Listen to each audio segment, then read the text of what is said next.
and then go right into an argument, or Olmsted case, and then we're going to go right into an argument where we're going to have 4 students arguing for 3 to 5 minutes without questions from the Ninth Circuit, which is assembled here en banc. And one will argue for the FBI. One will argue for the victims group, victims of Farouk Syed's attack. Another will argue for Apple, and the 4th will argue for National Privacy Organization. At the conclusion of the argument, I've asked one student to offer some comments while our bailiff is handing out ballots to the Ninth Circuit. You all get to vote. Our bailiff Joe will collect the ballots, tally them, even though this is not Staten Island, so count them up right. Okay? And then we'll announce the outcome. And then for the remainder of the class, we'll go through the Fourth Amendment cases that we had. So now, Joe, you're going to keep time? Okay. What will be the order? Are we going to start with, since Apple, it's an appeal, so Apple is appealing, right? So it'll be Apple first. I'm going to ask each of the advocates to come forward. And since this is being taped by NPR and us, if you don't want to say your name, you just say counsel for Apple, counsel for the National Privacy Organization. You don't have to identify yourself. And by the way, anybody in the class who is uncomfortable, I did send you a note about this, but if you don't want to be caught in the wide angle lens up there, it has to be wide angle to get all of me in it. And you didn't have to laugh so easily. I mean, really, it hurt my feelings.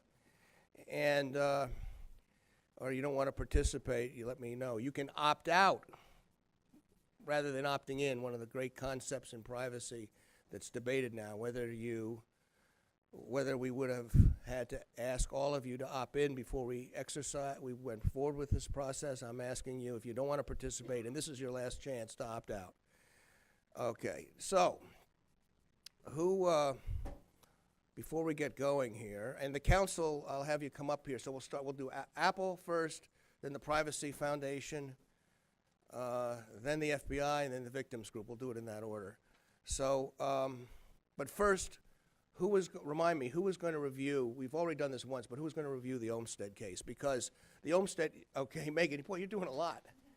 All right, so we're starting with the Olmsted case. This timing of this exercise is exquisite, unplanned, fortuitous, because this is the week when we're going into the cases that deal with the trade-off between privacy, law enforcement, and intelligence.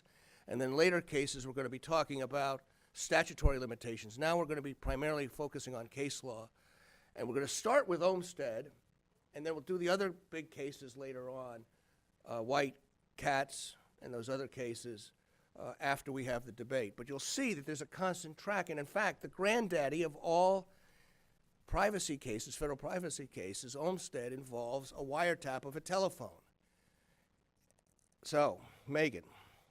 Okay, so the facts of Olmsted are the petitioners were convicted of crimes against the Prohibition Act, such as importing, possessing, and transporting and prostituting materials. Over 70 people were indicted in this scheme. The estimated income from this illegal scheme was approximately $2 million a year, which in 1928 was a lot of money. The information which led to the discovery of the scheme and the eventual indictments was obtained by 4 federal agents who intercepted messages by inserting wires along ordinary telephone wires from the residences of 4 petitioners in the main headquarters of the operation. But the inserts were made without trespass. So the issue was whether the use of evidence of private telephone conversations between defendants and others intercepted by means of wiretapping amounted to a violation of the 4th and 5th Amendments. So in the majority, Chief Justice Taft wrote the majority, and he held that there was no violation of the 4th Amendment. he didn't really even consider the Fifth Amendment because there wasn't this element of compulsion, because the conversations were voluntary. He distinguished this case from Boyd by saying that where a statute compelled the defendant to produce an invoice to prove an allegation against the defendant, that's different, factually distinct from this case. Unlike Boyd, there was no evidence of compulsion, like I said, to induce the defendant to talk, and the only consideration, oh, I'm sorry, I'm rereading the same note. This case, I'm sorry, this case is also distinct from the sealed letter scenario because the care of the Postal Service is a bit different, that they argue in the majority, from a public utility like the telephone company. The Postal Service is entrusted with the people that use the Postal Service to make sure that the mail is delivered sealed. And there isn't the same kind of trust in the use of the telephone company. And then, of course, the strongest argument is the physical argument that there was no actual searching and no actual seizure. So there's really no Fourth Amendment violation because instead the information was secured by hearing. And then Justice Holmes adds to Justice Brandeis's dissent by saying that the government ought not to use evidence obtained by a criminal act. We are not bound by law from, or we are not bound by the law from logical deductions from, we are not bound by any law that we cannot make logical deductions from established rules. Two objects of desire, the criminal being apprehended and the government doesn't use a legal means to do so. So we have to weigh those two, which is similar to the argument we'll have today. And he has a famous quote, "I think it is less evil that some criminal should escape than the government should play an ignoble part." And then the more famous dissent is Justice Brandeis's dissent. So he worries that more far-reaching means of invading privacy have become available to the government since the Fourth and Fifth Amendment were created. And this requires new consideration in interpreting the Fourth and Fifth Amendment. And he draws analogies to Boyd by saying that Boyd is proof that the court does not follow a strict interpretation of the Fourth Amendment because there's no search or seizure when a defendant is required to produce a subpoenaed document.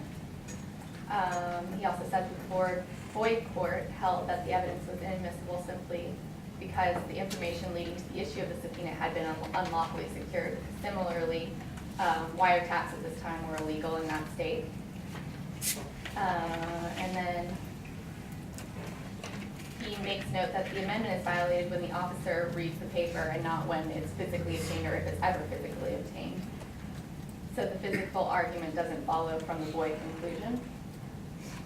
And he also argues that the present case is analogous to the ex parte Jackson case because mail and telephone are both public utilities in a sense, and tapping a phone involves the tapping of the telephone of every person who person may call, so it's also an invasion of privacy on the receiving end as well as the person that's being tapped or observed by the government. And he also includes a really famous quote where he makes note that we should be wary of government encroachment of liberties by well-meaning government officials. If the government becomes lawbreakers, it breeds contempt for the law in general. And then Justice Butler also has a dissent. The communications belong to the parties between whom they pass, and tapping the wires and listening in constitutes a search of evidence. This would bring it within the language of the Fourth Amendment. Great.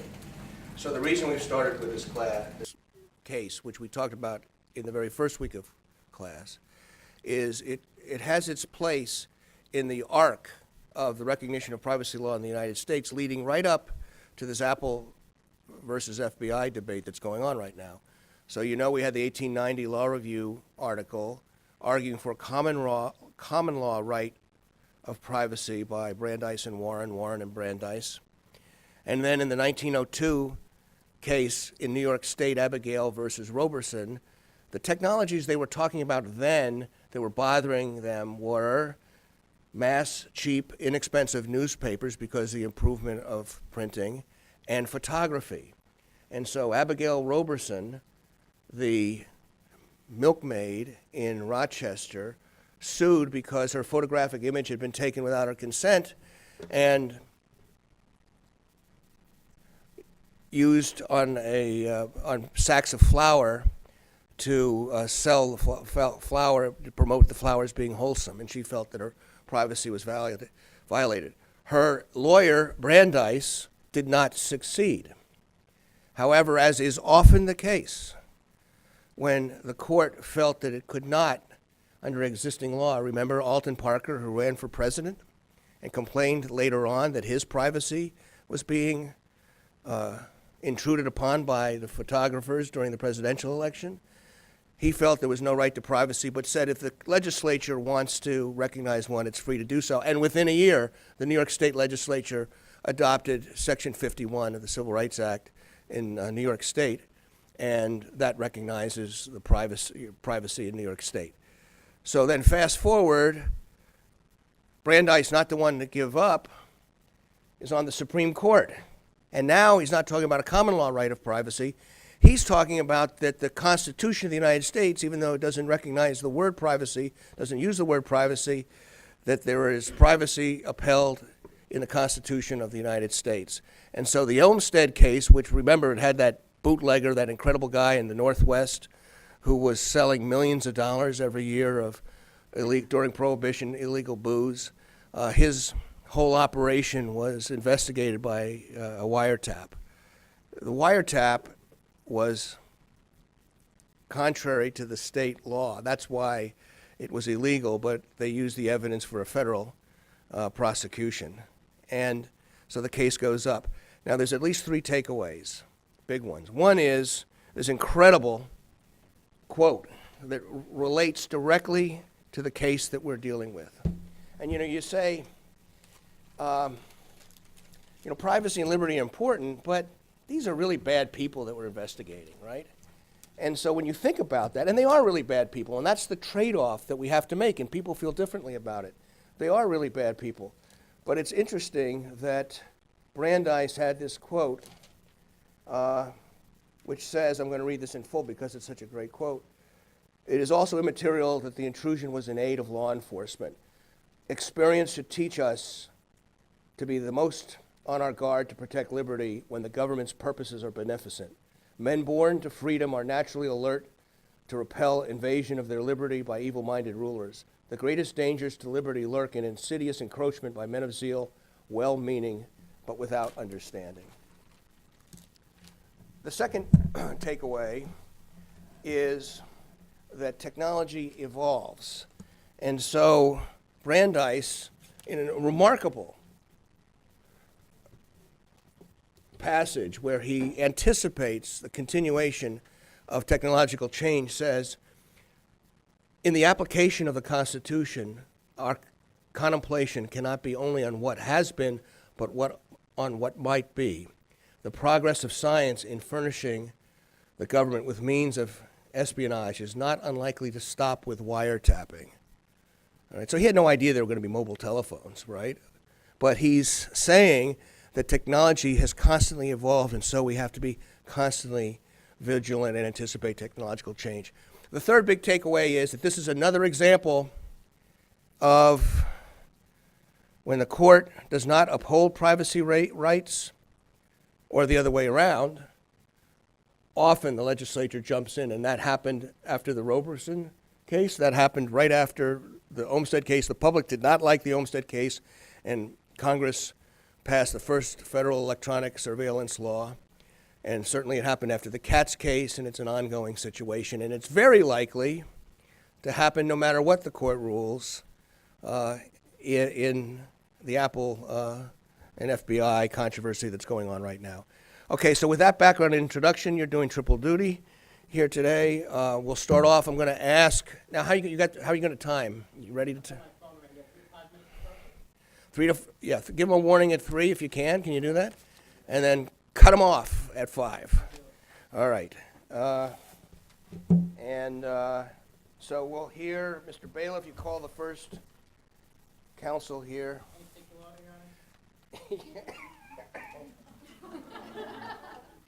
Sweeter words I've never heard. I think we'll do Apple, since they're the appellant. We'll have them first. And may it please the court, I am counsel for Apple, representing them on appeal. By way of background, using an All Writs Act claim, the FBI is directing Apple to assist law enforcement agents in the search of a mobile phone. The phone in question was a San Bernardino shooter's iPhone, an Apple iPhone 5C that used Verizon Wireless as the carrier. Interestingly, the iPhone actually belonged to the shooter's employer, San Bernardino County, who has consented to the search, so we are not appealing on a Fourth Amendment claim. The court order requires reasonable technical assistance to help law enforcement agents obtain access to the data on the device through bypassing or disabling the auto erase function, enabling the FBI to submit multiple passcodes, and when the passcodes are entered, ensuring that the software will not purposely introduce any additional delays, as is the current practice when one enters the wrong passcode. The FBI will then push passcode guesses to the device, attempting to guess the correct passcode through brute force attack. This case is being compared most to the 1977 case of United States versus New York Telephone Company, where the Supreme Court ruled that an all writs act could be used to compel the New York Telephone Company into providing technology that would allow investigators to track calls being made in a gambling operation. The key difference between these two cases, however, is that the phone company in 1977 was heavily regulated and already had the technology on hand.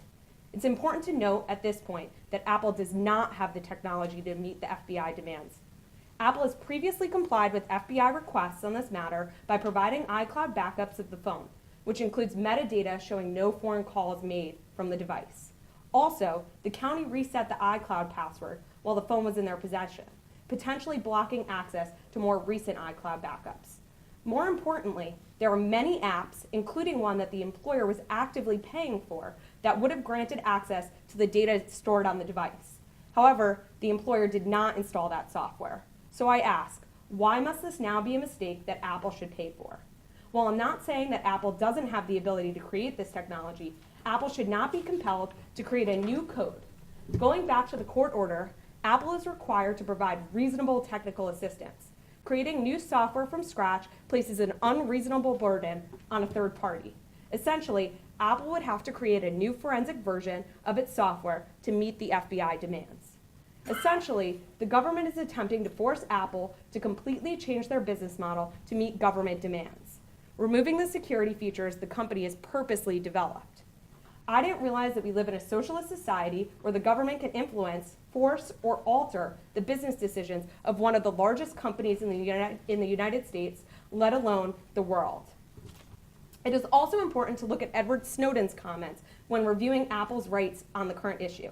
Snowden noted that the CIA has spent a decade attempting to tamper with Apple products to embed spy tools on Apple hardware or modify the Apple software to record user keystrokes, which has likely influenced Apple's recent decision to strengthen security controls.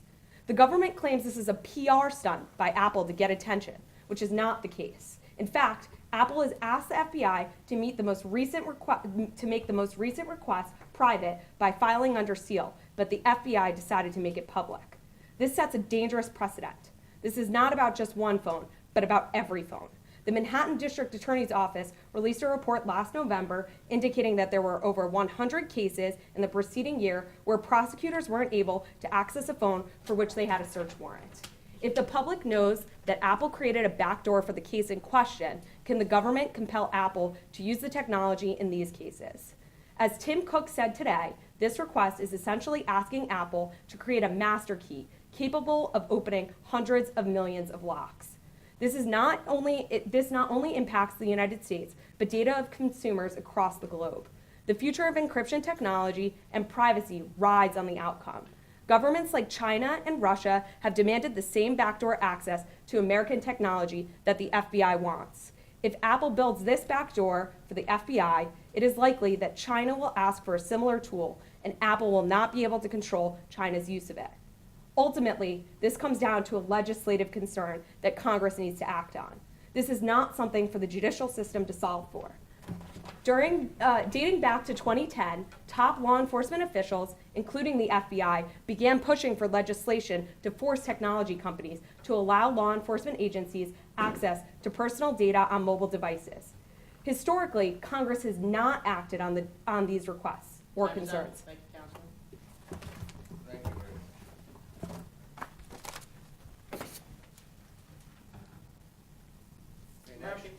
American Privacy Organization. Good evening. My name is Megan Conger, and I represent the National Privacy Organization. May it please the court. I would like to start by saying that although our legal interests in this litigation align with Apple, our aim is to protect the privacy rights of the individual, your privacy rights. The government will contend that they are only asking access for one phone, the phone of a terrorist. But what they're really asking for is truly unprecedented. They're asking for this court to compel a third party to create software that doesn't exist. This software, of course, will be able to access all iPhones with certain modifications and not just one. And once this access is created, it cannot be uncreated.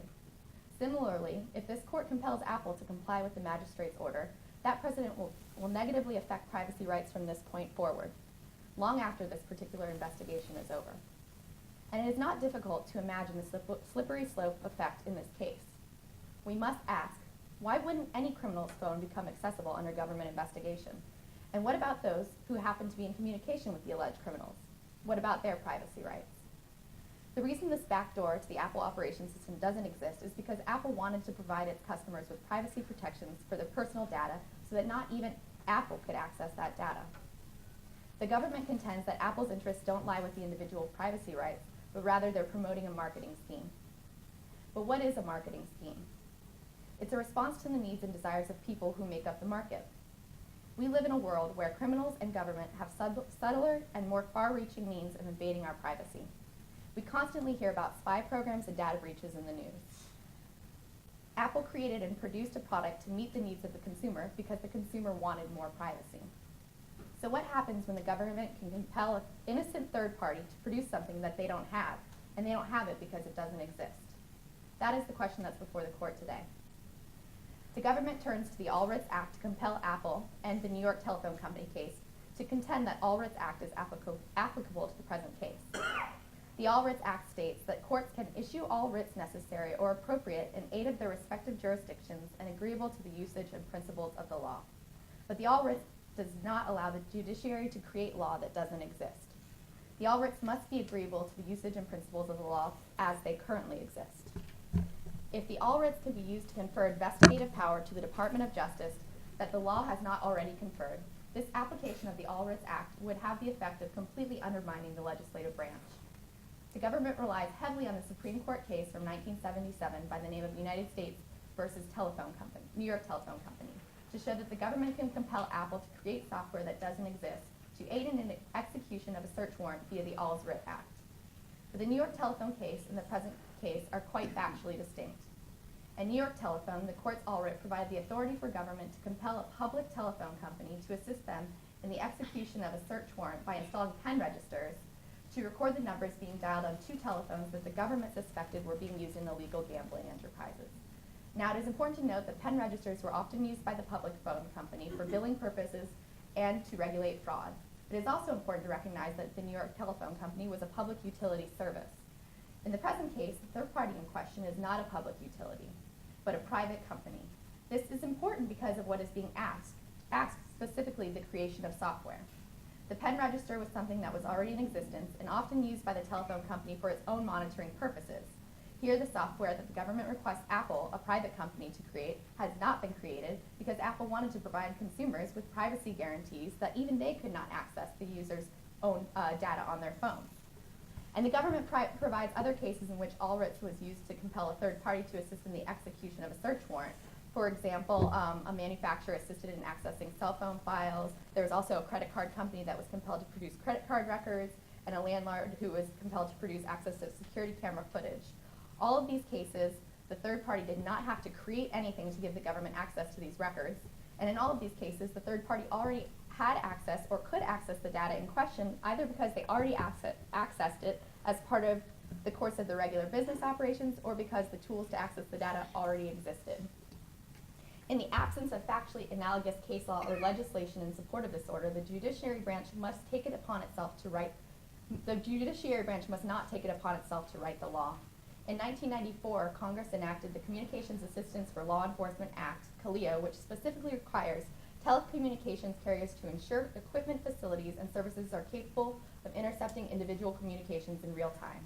But Congress expressly exempted information services like Apple. Since its enactment, the FBI has continuously sought to expand CALEA's reach, but the FBI efforts have received stiff bipartisan resistance from Congress. Time is up, counsel. Thank you. Court would now like to hear from the Federal Bureau of Investigations. Your Honors, may it please the Court. My name is Daniel Alteros, and I represent the Federal Bureau of Investigations in this matter. Now, you've just heard all about Apple's commitment to user privacy. However, Apple is not the ideological martyr they would have you believe. Apple has already extracted data from phones for authorities at least 70 times since 2008. In fact, Apple's already given data to the FBI in this very case. Apple has given the government everything Mr. Farouk backed up to the iCloud until October 19th, nearly 2 months prior to the attacks. The desire to protect user privacy didn't seem to matter too much then. The fact of the matter is that Apple's refusal to comply with the court order is good marketing for their corporate image and brand. Apple promises to keep its customers' secrets, and it sells that promise to its customers as a feature of its products.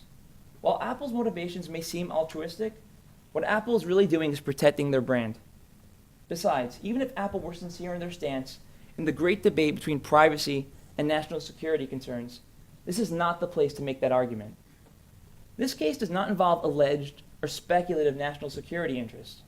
This case involves an actual ISIS-inspired terrorist that killed 14 and injured 22 in December of last year. The security risks in this case are very real. The government needs access to Mr. Farouk's phone to understand crucial information, including how he conversed with the Islamic State and if there are any other domestic terror cells or networks that he worked with. The government's need for the data on this device could very well prevent a future terrorist attack. The government is not trying to force their way upon Apple without the proper legal authority. The phone at issue didn't even belong to Mr. Farouk. It belonged to his employer, the San Bernardino Department of Public Health, which has given the government permission to search the phone. That permission helped enable the government to lawfully obtain a search warrant. The due process requirements and constitutional hurdles were met. Apple is simply refusing to comply with a valid court order. An order which is based on the All-Writs Act, which is used to require people or businesses not involved in the case to execute court orders. In the United States v. New York Telephone Company, the Supreme Court held that the act can force companies to facilitate a criminal investigation provided their assistance does not place an unreasonable burden. In this case, the government is simply asking Apple to write software code, a task which shouldn't seem too burdensome for a company that does so as part of the regular order of business. Furthermore, the court order does not demand Apple bypass the encryption. It has been asked to remove a security feature that would allow the FBI to carry out as many passcode entries as it wants. In this case, Apple is not being ordered to create a universal backdoor for all iPhones. They're simply being asked to assist in the San Bernardino investigation with a unique software system to brute force this single device. In fact, the court order allows Apple to maintain custody of the software and destroy it after its intended purpose. The supposed danger to user privacy is unfaithful to the reality of the circumstances. Apple's inflammatory language regarding the government's demand to create a backdoor to the iPhone is disingenuous and does a disservice to an honest presentation of the facts of this case. Lastly, if courts prohibit the government from accessing a terrorist's phone after an attack has occurred, what kind of message does that send? Terrorists and criminals alike would feel secure knowing that their user privacy will be maintained, and any co-conspirators and accomplices will remain outside of the government's reach. Simply put, Apple has chosen to protect a dead ISIS terrorist's privacy over the security of the American people. Thank you for your time. Thank you, Counselor. Lastly, we'd like to call Victims' Counsel. Your Honor, may it please the court, I represent the victims to affirm the magistrate judge's order. First off, the victims' families deserve closure. This was a random act of violence. They were co-workers who the victim survivors went to work with every day. There are so many questions left unanswered on behalf of the survivors and victims as well. Why us? We went to work with them, we knew each other's families. They attacked us at a party, a recreational event. Who else was involved? Did they carry this out themselves? It's not unreasonable to think that they were part of a network of like-minded people that had contacts and were clued into future attacks. Are they planning more attacks? How did they even succeed in this? The FBI also made a solemn commitment to the victims and families that they would leave no stone unturned as they gather as much information and evidence as possible. We deserve nothing less after losing our loved ones, family members, and suffered injuries that will be with us for the rest of our lives. Second, this is a matter of national security, a matter of my security as a survivor/family member of the victims and as a United States citizen with the freedom to live my life. This case is very publicized. The world is watching this. If Apple succeeds in opposing the order, they are essentially telling every criminal/terrorist that they can use iPhone encryption to protect their communications from being used against them. This information opens us up for attack. It gives us a large advantage to criminals and limits the government to use their communications as evidence to prosecute them. Victims will be left beyond the protection of the law. We will feel less safe. Privacy comes at a cost. I don't want the government or anyone else to have an uncomfortable amount of information on me, especially if they could use that information against me. But if it could get me back my son, my daughter, my partner, I would have sent in a second. Would Apple have complied if the 9/11 perpetrators had used iPhones, since it says it's trying to protect its customers, the public, the citizens' privacy, if they had used iPhones?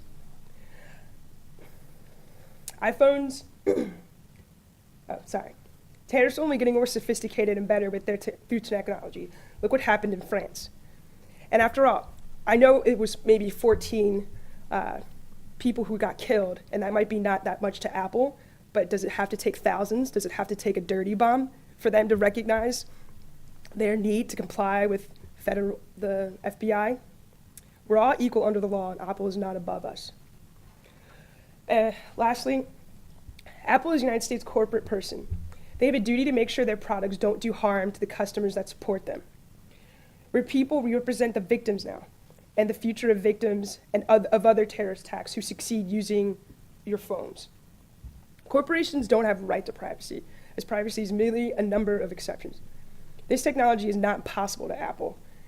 And as they'll use with the All Writs Act to say that it's burdensome to them. If the phone was using software prior to iOS 8, Apple would have the ability to bypass the user's passcode and unlock the device and data. They've previously complied with this to do this with the government. The government uses the All Writs Act also in the U.S.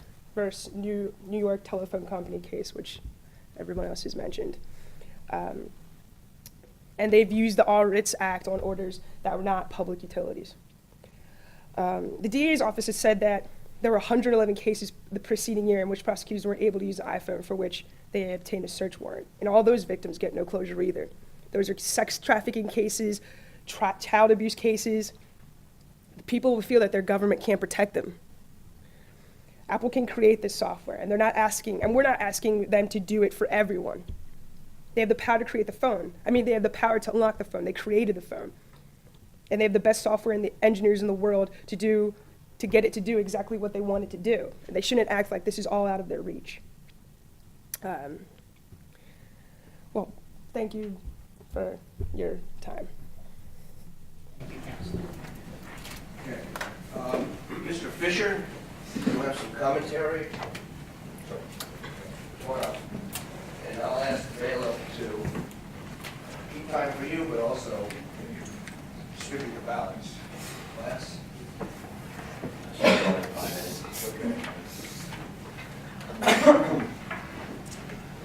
So I'm neither on Apple's side nor the government side in this. I'm basically just wanted to go over some consequences and potential implications of this case and maybe some solutions that might come about because of this case. So Apple was correct in stating that we should be worried about what other countries might do with this type of case should they rule in the government's favor.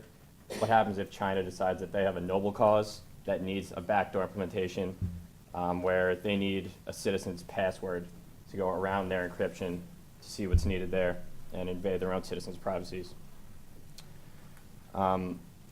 Also, there's a tough balance between what we need to stay private as citizens and what our rights are in that situation compared to the national security. I think it's important to kind of think about these things and exactly where this should be going in the future. Also, is it appropriate for the government to kind of enlist Apple, a private company, and their resources to develop a new technology that states to kind of hack into their own system and use their backdoor just to basically be an investigative contractor for the FBI in a situation like this. When is it appropriate, if it is at all? A couple of solutions that I thought may be important. Number one, there's currently a few proposals in both New York and California trying to ban device encryption on cell phones. There's also a federal bill basically saying that prohibiting the bans of encryption through state legislation.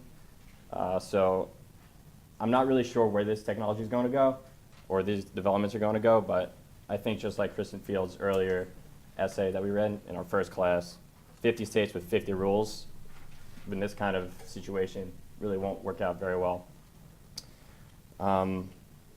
Also, should the government win in this situation, Apple's even proposed themselves even more securely encrypted phones so that they aren't even capable to access it through a backdoor in the future.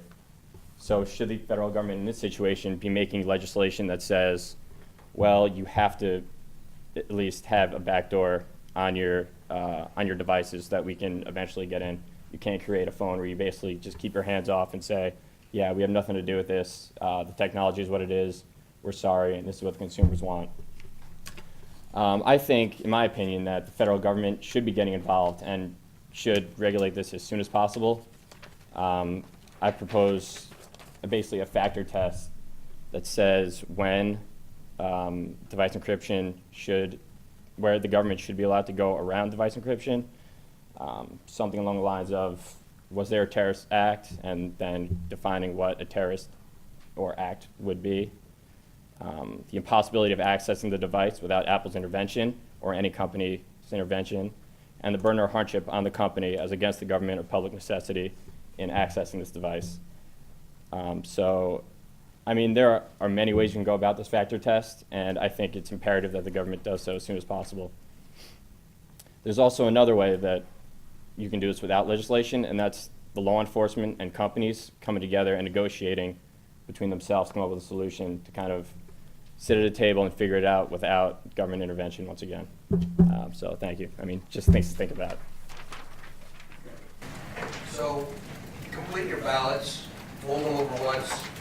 Joe, maybe Marla, you can help Joe collect them, and then tally them, and we'll announce the results. So, one word, wow. You guys did a fabulous job. You know, a day doesn't go by when I'm not proud to be part of this law school and to see our students act at a level where you're already demonstrating that you actually are lawyers is phenomenal. And I really appreciate, I think we all do, the extra work that those 4 people put in to, you obviously went way beyond the reading and the newspapers and did a lot of work, so I appreciate it, and I think we got a lot out of it. Let's give them all a round of applause for that. So, Mr. Bailiff, do we have a result here? Will you announce it? Yes, we do, Your Honor. With a total of 38 votes cast, 18 voted to affirm the magistrate's decision, 20 to reverse. Very close, as I predicted. I thought it would be a razor-thin margin, that it's a very tough case. I think the whole exercise enabled you, I hope, to see how complex these issues are. You can imagine courts dealing and struggling with these issues. Thank you very much. Thank you all for participating.